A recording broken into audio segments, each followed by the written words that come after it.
एक सभी सुविधाएं। जब नींद ना आ रही हो, लाइट नहीं है, गर्मी बहुत है, तब आंख बंद करो और प्रभु को ध्यान करो, अपनी माँ को ध्यान करो, कुछ भी करो, उसका जाप करो। कुछ ही क्षण में देखोगे कि सब पसीने गिर रहे हैं, पर आपको एहसास नहीं हो रहा। देखना अभी आने वाली है जल्दी। और जब बहुत सर्दियां आ रही हो, तभी भी कुछ क्षण के लिए फिर प्रभु का ध्यान करो और बैठ जाओ थोड़ी देर के लिए। सर्दी के बाद फिर आपको सर्दी नहीं लगेगी, क्योंकि जिसने सर्दी, गर्मी, वर्षा सब बनाई है, बस उसका ध्यान कर लिया तो अपने आप सभी चीजें सामान्य हो जाती हैं। जो बहुत ज्यादा गर्मी है, जो बहुत ज्यादा ठंड है, फिर वो नहीं लगती है। तो पहला कार्य है कि हमें अपना जो पूजा का स्थल है वो ऐसा बनाना है जिसको हम भोग लगा सके। यानी 100 का भोजन किसी को ना भी खिला सके तो पर्याप्त है कि किसी 2 को भरपेट भोजन खिला सके। 100 को निमंत्रण दे दिया और सारे भूखे चले गए तो कोई फायदा नहीं है। पर 100 में केवल 2 का निमंत्रण और 2 को पर्याप्त भोजन कल्याण कर ही देता है। कह दे जय माता दी। जिसको मेरी आवाज सुनकर नींद आए उसको भी जय माता दी। जो सजग है उसको भी जय माता दी। और जो बहुत सरल है उसको भी जय माता दी। यानी भक्ति की हमने पद्धति के बारे में चर्चा करनी है कि जो भक्ति भाव है वो इतना सरल करके चलना है। आज के बाद जो हमने कहा था बच्चों को कि आप जुड़ो, जुड़ने से प्राप्ति अपने आप हो जाएगी। फोन पर कह देने से कि मेरा ये काम कर दो तो ये संभव कभी भी नहीं होगा, क्योंकि जितने कष्ट आपके जीवन में हैं ये सब आपके ही बनाए हुए हैं। ईश्वर ने आपको कैसा भेजा था, बिल्कुल इतना सा, आपके ऊपर कपड़े तक उसने नहीं डाल के दिए, सिर्फ उसने आपको परिपूर्ण जीव बना के भेजा। फिर आपने तय किया इसका मुंडन करा दो, आपने तय किया इसको कैसे कपड़े पहनाऊंगी, बेटा है तो ऐसे, बेटी है तो ऐसे। ईश्वर ने आपको केवल आपका शरीर दिया है। इस शरीर को आप किस काम में लगाते हो, कैसे लगाते हो, ये आपके ऊपर निर्भर है। कह दे जय माता दी। हमने कहा किसी को कि जय माता दी का मूल नहीं लगता। और कमाल की बात यह है कि हम पंडितों के पास भी जाते हैं, कहीं कहीं जाते हैं, अपने अच्छे करने के लिए कितने पैसे लगाते हैं। तो ये तो फ्री का मूल्य है, ये तो ऐसा अनमोल रतन है, फ्री ऑफ है, इसका कोई धन नहीं देना कि हर पल कह दो जय माता दी। हम बात को खत्म क्यों करें, ये तो बात है निरंतर चलती रहेगी। कह दो जय माता दी। तो हमें अपनी जो पूजा पद्धति है उसको बहुत ही सरल बनाकर चलना है। सरल है, सौम्य है, सुंदर है, तो वहां पर अपने आप भगवती का वास हो जाता है। तो कहा मैंने, मैं ही हूं। इतनी बार पढ़ने के बाद यहां समझ में आया कि धरा रूप नरसिंह को अंबा, प्रगट भई फाड़ कर खंबा, और रक्षा करी प्रहलाद बचायो, हिरणाकुश को स्वर्ग पठायो। कितना अच्छा लिखा है। धरा रूप नरसिंह को अंबा। आपने नरसिंह के बारे में सुना है, यानी नरसिंह, नर और सिंह है ना, ये तेरा भाई है, इसको जब ये सोए तो हिला दियो, कोई दिक्कत नहीं है। कहते जय माता दी। नर यानी मनुष्य और सिंह यानी जानवर की योनि। नाम के अनुसार एक पुरुष है और एक सिंह है। तो शास्त्रों में भी लिखा है और हमने टीवी के माध्यम से भी बहुत देखा है कि जब ये अवतार बनाया गया तो ये दोनों पुरुष और जानवर का मिलाकर नरसिंह का अवतार लिया। तो इसमें मां ने कहा कि धरा रूप नरसिंह को अंबा, यानी अंबा ने ही नरसिंह का रूप बनाया था। तो फिर तेरी महिमा क्या गाऊं मैं, पर तो तेरी महिमा तुम बताओ, मैं इसकी महिमा क्या गाऊं। कि इसने हर जन्म में हर वक्त अपने भक्तों के लिए ये शेर भी बनी और मानव भी बनी, ये पुरुष भी बनी और ये स्त्री भी बनी, तो फिर इसकी महिमा मैं क्या सुना सकती हूँ। लेकिन कहते हैं कि सर्व कल्याण के लिए हमने सूर्य देवता के आगे जोत जगा दी। हालांकि जो जोत है उससे सूर्य देवता को हम क्या दे सकते हैं, कुछ भी नहीं। लेकिन यह हमारी संतुष्टि है कि हम सूर्य भगवान के आगे छोटा सा दिया लगाते हैं। क्यों लगाते हैं? कि हम अपना कर्म कर रहे हैं। उस 10 दिन पहले सूर्य नहीं निकला था, तब हमारी हालत कैसी हो गई, तब भी हम उनसे कुपित थे। अब आने वाले 10 दिन बाद फिर हम उनसे कुपित हो जाएंगे। एक एड आती है टीवी में, वो कैसी होती है कि बच्चों के यहाँ से कुछ चूस रहा है। जब उस फोटो को आप देखोगे ना तो आपके दिल है यहाँ कुछ होगा, तुम्हें लगेगा सच में मेरे यहाँ से कुछ जा रहा है। ऐसे ही होता है ना। तो ऐसा क्यों नहीं कि यहाँ पर एक मोबाइल या एक वीडियो गेम और वो बच्चे के यहाँ पर ऐसे करके बच्चे का दिमाग जो है, जो खेल रहे हैं गेम, वो चूस रहा है। सूर्य भगवान क्या चूसेंगे? लेकिन ऐसा बनाया और आप सब उसके पालन भी करते हैं। कहते हैं गर्मी आ गई, यहाँ से बच्चा सब खत्म, अब बच्चे का कुछ नहीं बचने वाला। कह दो जय माता दी। जय माता दी। यानी जो हम देखते हैं ना, हम उसको वैसे ही कर देते हैं। उन्होंने बात कही कि चूस लिया, अब टैंक खरीद के ले, और मेरा उद्देश्य किसी इस चीज को लेकर नहीं है। यानी जो हम देखते हैं, ग्लूकोज के डब्बे की ऐड जिसकी भी, वो इस प्रकार करते हैं। हम इनकी ऐड नहीं कर रहे हैं। इनकी ऐड हम क्या कर सकते हैं? हम भगवान के लिए कुछ नहीं कर सकते। लेकिन सूर्य के आगे दीपक लगाना, यानी हम उन्हें पूजनीय मानते हैं, तो दिन रात हम उनकी गुणगान करते हैं। तो हम माँ का क्या गुणगान करें कि जिसने नरसिंह का अवतार ले लिया। किस बच्चे के लिए लिया? प्रहलाद के लिए। प्रहलाद के लिए उन्होंने बच्चे को अपनाया, क्योंकि प्रहलाद के हृदय में क्या भर गई थी? भक्ति थी ना। कौन सा जाप करते थे? विष्णु। सिर्फ कहते थे विष्णु विष्णु विष्णु विष्णु विष्णु। अपार कष्ट आए, पिता तक ने कहा कि भाई मारो। किस जाति का बच्चा है? जिस भगवान को हमने नहीं अपनाया उसे हमारी संतान अपना रही है, और ये भी कह रही कि पिता आप भी कुछ नहीं हो। प्रभु की शक्ति और प्रभु के आगे आप माता पिता भी कुछ नहीं हो। आप मुझे मार दो 1,00,000 बार, पर मैं भक्ति को नहीं छोड़ूंगा। और यहाँ जरा सा कह देते हैं तो सब छूट जाता है।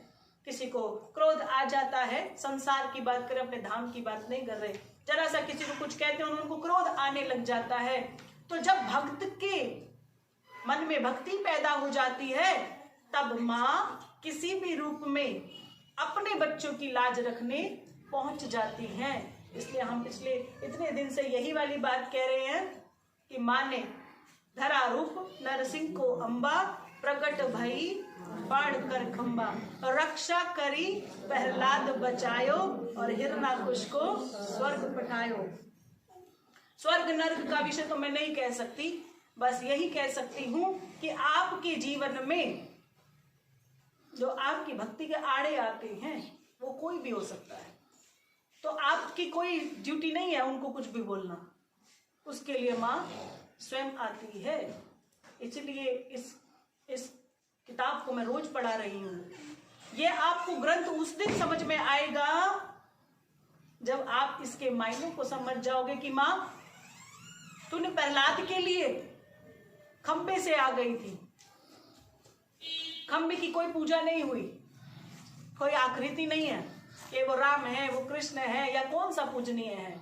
लेकिन भक्त के लिए माँ जमीन को फाड़कर भी प्रकट हो जाती है, पेड़ में से भी आ सकती है, किसी के घर में किसी का जीव, किसी का दोस्त, किसी का मित्र, किसी का गुरु, किसी का संत, वो किस रूप में आपको आकर आपकी हो जाएंगी आपको पता भी नहीं चलेगा। तो माने मेरी श्री गुरु मैया जी का बोल साचे दरबार की जय। सच्चियां जोता वाली माँ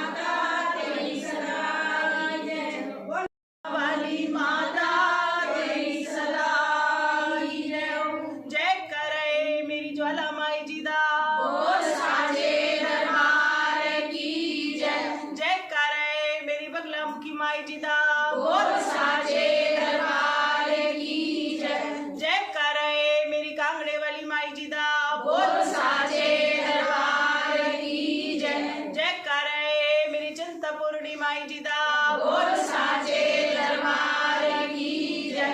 जय करे मेरी नैना देवी माई जी दा बोल साचे दरबार की जय। जय करे मेरी चामुंडा माई जी दा बोल साचे दरबार की जय। करे मेरी मनसा देवी माई जी दा बोल साचे दरबार की जय। जय करे मेरी कालका माई जी दा बोल साचे दरबार की जय। जय करे मेरी गंगा माई जी दा बोल साचे दरबार की जय। ऐ माई मेरी सच्चियां जोता वाली माता तेरी सदा की जय हो। जय करे मेरी नगरकोट वाली माई जी दा बोल साचे दरबार की जय। जय करे मेरी वैष्णो देवी माई जी दा बोल साचे दरबार की जय। जय करे वीर बजरंगी हर हर महादेव। ओम नमः पार्वती पते हर हर महादेव। शिव परिवार की जय हो। जय करे वीर बजरंगी हर हर महादेव। जय करे शिव शक्ति धाम का बोल साचे दरबार की जय। जय करे श्री गुरु मैया जी का बोल साचे दरबार की जय। जय करे शेरावाली जी का बोल साचे दरबार की जय। जय करे वीर बजरंगी हर हर महादेव।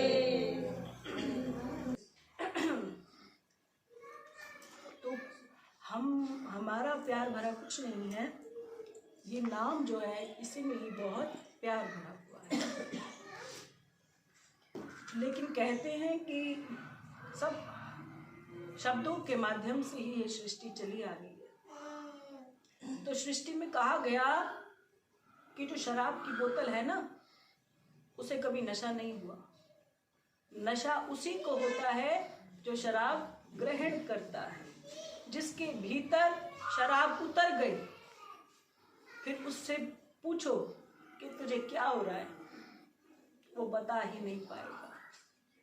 उसको पता ही नहीं है। क्यों? क्योंकि उसके दोनों पैर हवाओं में हैं।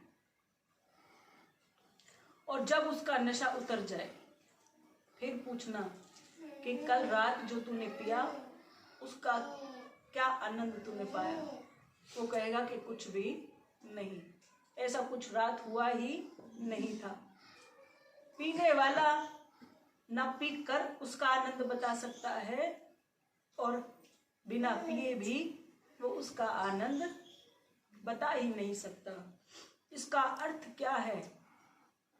इसका अर्थ बड़ा छोटा सा है कि जो तुमने यहाँ बैठ के पिया, घर जाकर बताना। कहेंगे कि हनुमान चालीसा पढ़ी, उन्हें क्या बताएंगे कि हनुमान चालीसा पढ़ी और दुर्गा चालीसा का पाठ किया, भजन थोड़ा सा किया और घर चले आए। पर जो यहाँ पी कर गए वो घर नहीं बता सकते। कहना कि हमने वहाँ कुछ पिया, तो वो पूछेंगे कि आज प्रसाद में कोई अमृत था, कुछ कोल्ड ड्रिंक या कुछ और जूस मिला, तो नहीं, वो नहीं मिला। वो तो हम कहीं से खरीद कर भी पी सकते हैं। जो हमने पिया वो क्या था? तो आप नशे में होगे तो बता नहीं पाओगे कि आप आज क्या पी के आए। फिर वो आपसे कल पूछेंगे कि कल जो पिया था वो क्या था, तो भी आप बता नहीं पाओगे। अब ये बात तो सिर्फ शराब की है, यानी मद की। कोई भी शब्द बुरा नहीं है। भाई गद्दी पर बैठ के माँ तो शराब की बात कर रही है ना? शराब कुछ बुरा नहीं है। जो कुछ बुरा है यहाँ से है। अभी जो सुनेगा वो विचार करेगा कि माँ ने गंदा शब्द बोला या अच्छा शब्द बोला।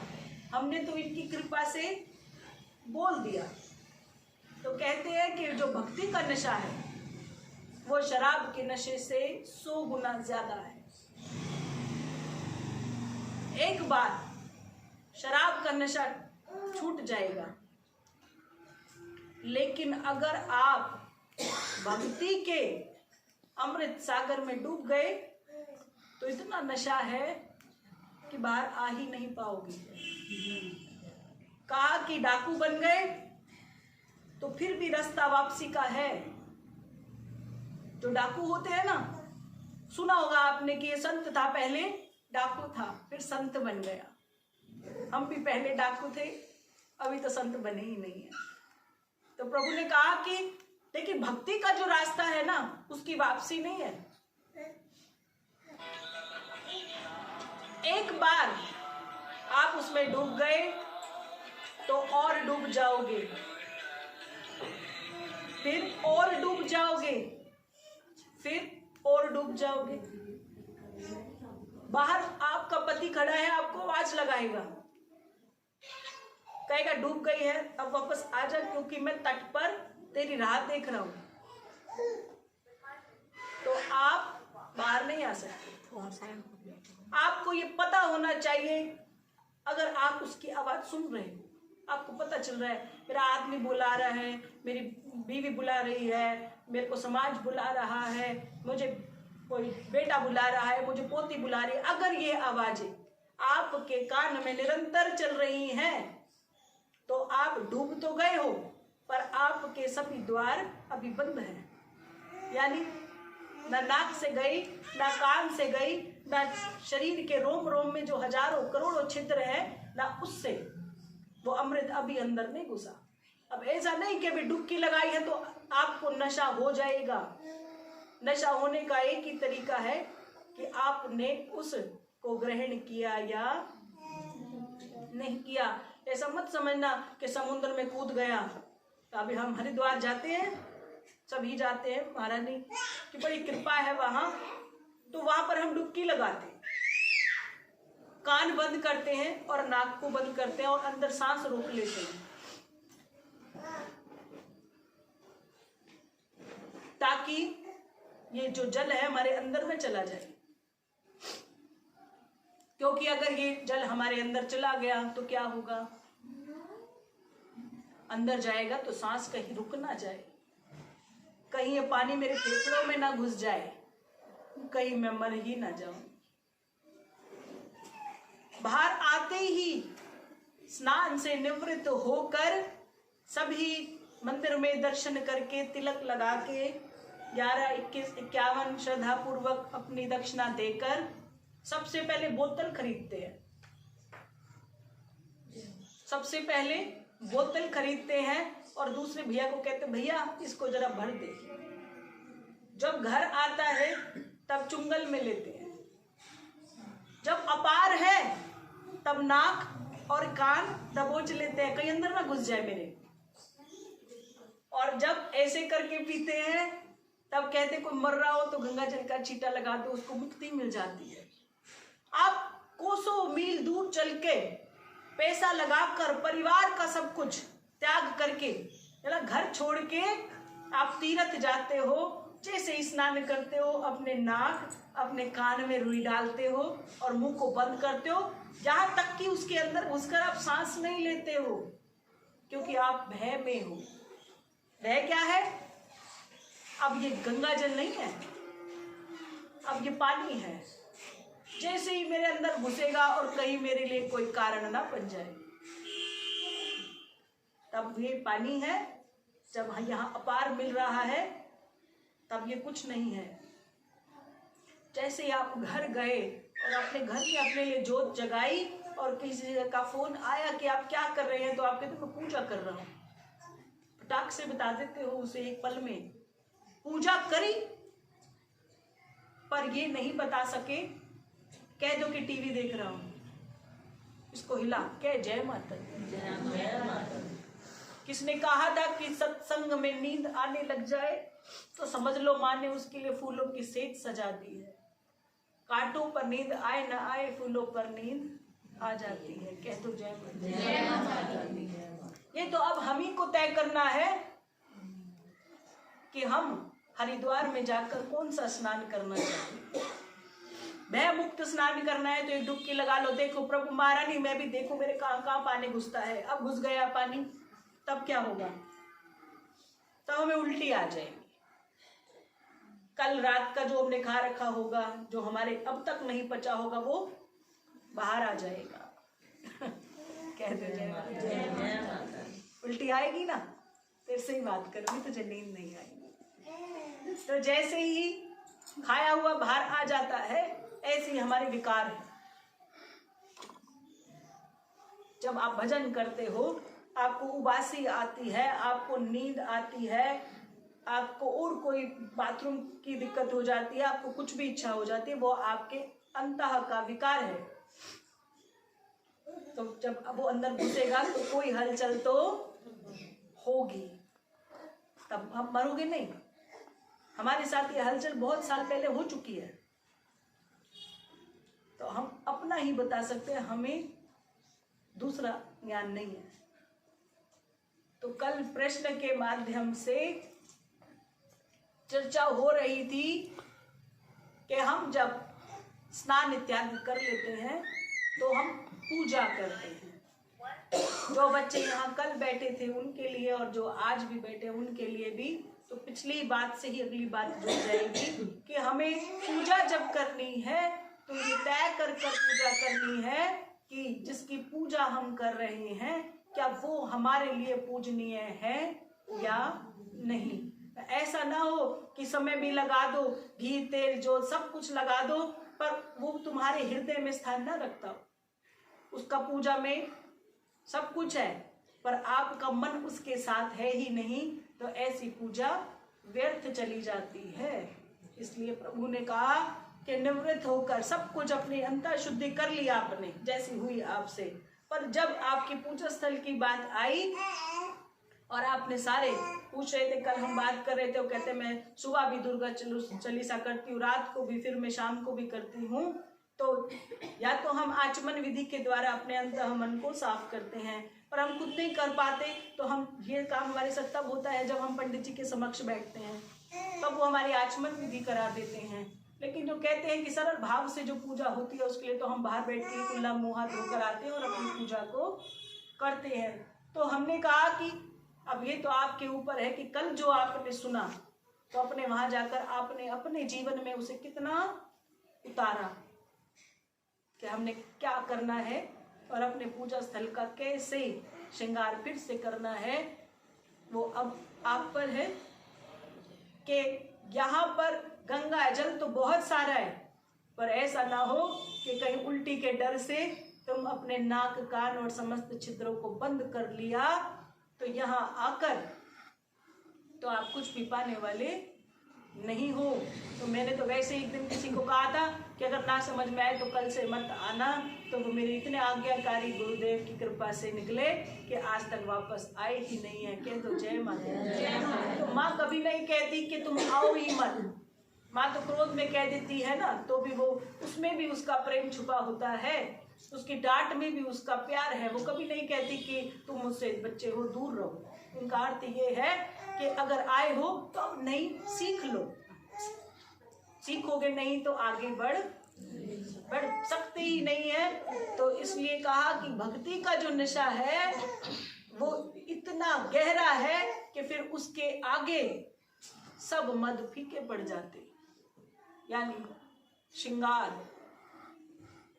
यानी जगदम्बे जय मां अम्बे, जय जगदम्बे जय मां अम्बे, जय जगदम्बे जय मां अम्बे, जय जगदम्बे जय मां अम्बे, जय जगदम्बे जय मां अम्बे, जय जगदम्बे जय मां अम्बे, जय जगदम्बे जय मां अम्बे, जय जगदम्बे जय मां अम्बे, जय जगदम्बे जय मां अम्बे, जय जगदम्बे जय मां अम्बे, जय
नित्य करे जो पाठ, सियावर राम जय जय राम, मेरे प्रभु राम जय जय राम, करो कल्याण जय जय राम। जय करे शेरावाली जी दा, साचे दरबार